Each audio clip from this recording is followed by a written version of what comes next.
Yeah. The one pattern to rule them all, because it's easy to remember and you can adapt it for any key. Well, like all the patterns, you can adapt them for any key, but this is the simplest one that covers the entire neck. It's to play 2 notes on one string, then it will be 3 notes on the next. You just move over. We do 2 notes, and we move over 1 string. Play 3 notes, then we move over, play 2 notes. Move over, play 3 notes. Over, up 1 fret because it's the B string and it's weird. 2 notes, over, 3 notes. That way you can cover 2 octaves, and it's just a pattern you can always use. You just have to move it where you need to go. So here's our minor tonic, A. Unfortunately, the note underneath it is the first one of the pattern.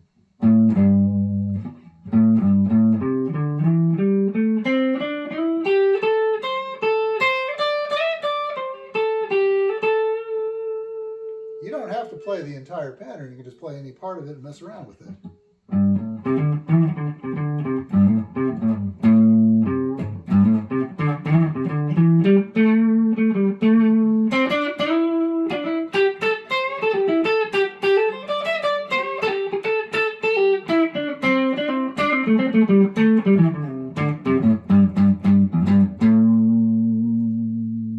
Now, if you're thinking minor, that's the tonic. That's what you use as a reference on the first string here.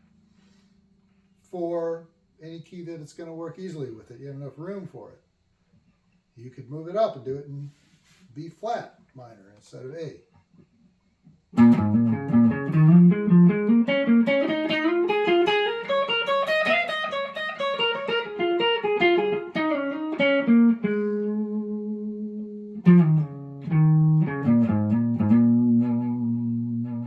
Well, let's go back to A.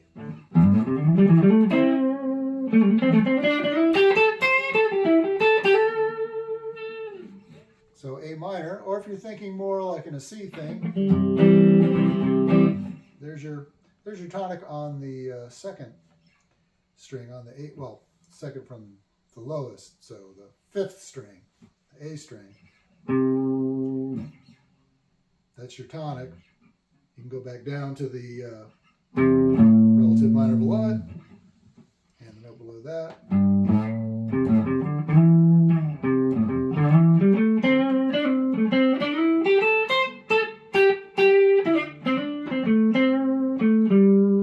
This kind of depends what you think is the tonic note. You know, if you're thinking in minor, then you're going to really center in on that A, and we could have a loop to play with too.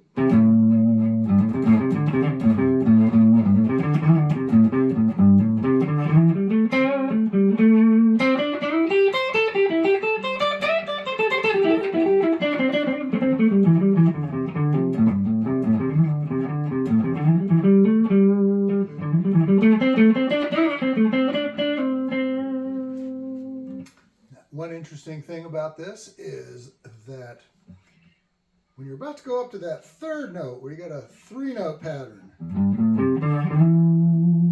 the note below that's the one you could bend if you want to get a blue note or a bluegrass note. You could just interpolate the one in the middle if you want bluegrass. Say we're in C, but blues be more like, instead of going up here, we're just going to bend the one below it.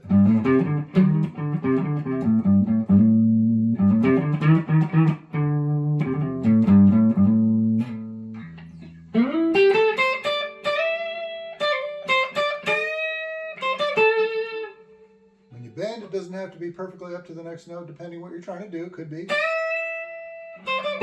Or you could just kind of get the ugliest notes you can, or you could try to get the flat note, or you could get somewhere in between. And that's where guitar face comes from. So again, you can move this up and down. So B flat would be your minor, or C sharp would be your minor, your tonic.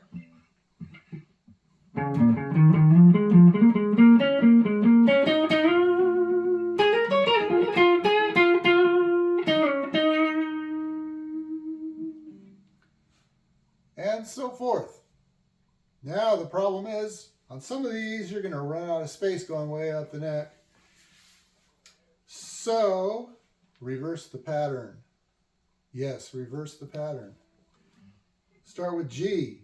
Let's say we're in G major. We'll do 3 on the bottom string. And we'll do 2. Then we'll do 3. 2, 3, 2. Now, of course, there are notes above that. If you get to the top of any of these patterns, go up a minor third. That means 1 more fret.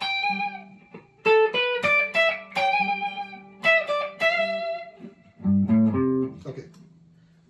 Gotta go back to that. 3 first. Woo!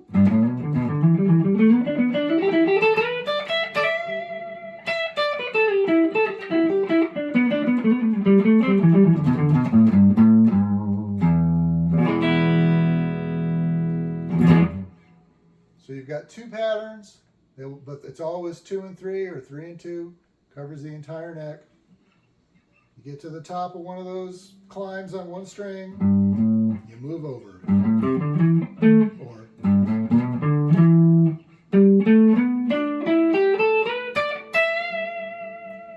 play around with a few notes at a time or try to do the whole thing. And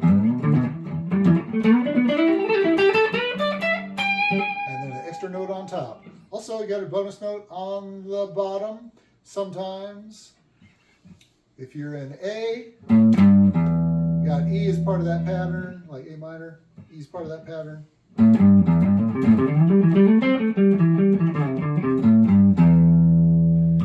But if you're going to play in B flat, you got to start on F instead, so it's be a little bit of a slide for you.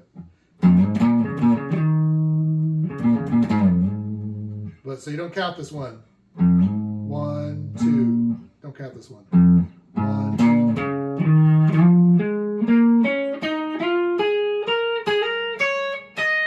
Up a minor third.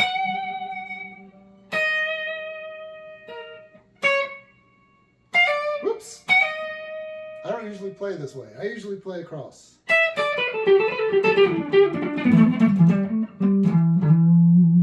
That's like, that relates to the cage system and all that. That's good stuff too. But this way, you can play, if you can figure out what note you're starting on, you can play in any key. Let's end it there. Mars Halleck out.